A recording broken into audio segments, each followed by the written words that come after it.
என் பேர் பாலமுருகனுங்க. வெள்ளகோயில் திருமங்கலங்க. ஸ்ரீ செல்லாண்டியம்மன் டிராவல்ஸ் ப்ரொப்ரைட்டருங்க.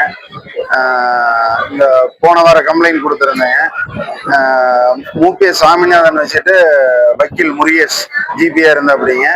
என் பேர்ல பல கம்ப்ளைண்ட்டுங்க. அதுல ஃபர்ஸ்ட் ஆர்டில் கேட்டிருந்து ஒரு கம்ப்ளைண்ட் வந்து பொல்யூஷன்ல வந்திருக்குங்க.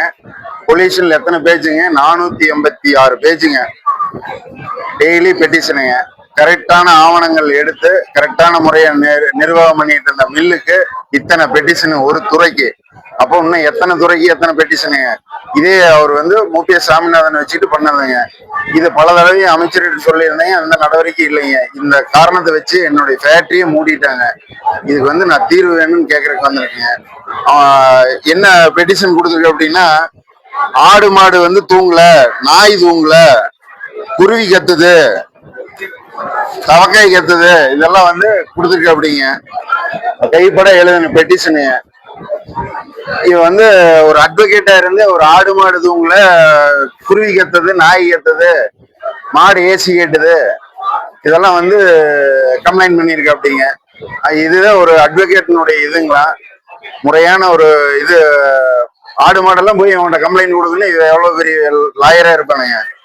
இந்த பெட்டிஷன்லாம் கொடுத்தீங்க, என்னுடைய நிர்வாகத்தை நடத்துறதுக்கு விடாம பண்ணிட்டு அப்படிங்க. இதை பல முறை போய் மூபிஎஸ் சாமிநாதன் சொன்னேங்க. இதுக்கு எந்த தீர்வு இல்லைங்க. இதுக்கு எனக்கு தீர்வு வேணுங்கிறதுக்காக இதை கொடுக்குறேங்க. கலெக்டர் ஆஃபீஸ் வந்திருக்கேங்க. கலெக்டர் ஆஃபீஸ் வந்து கலெக்டரை பார்த்துருக்கேங்க. பெட்டிஷன் கொடுத்துருங்க. இதுக்கு உண்டான நடவடிக்கை கண்டிப்பா எடுக்கும்னு சொல்லியிருக்கேங்க.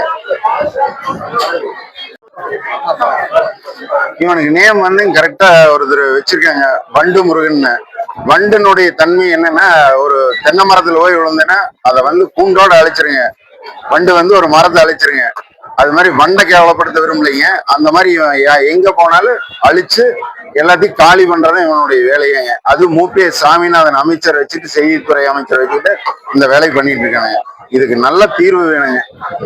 பொதுமக்கள் அனைத்து பேரும் பாதிக்கப்படுறாங்க. இது நல்ல ஒரு இது வேணுங்க.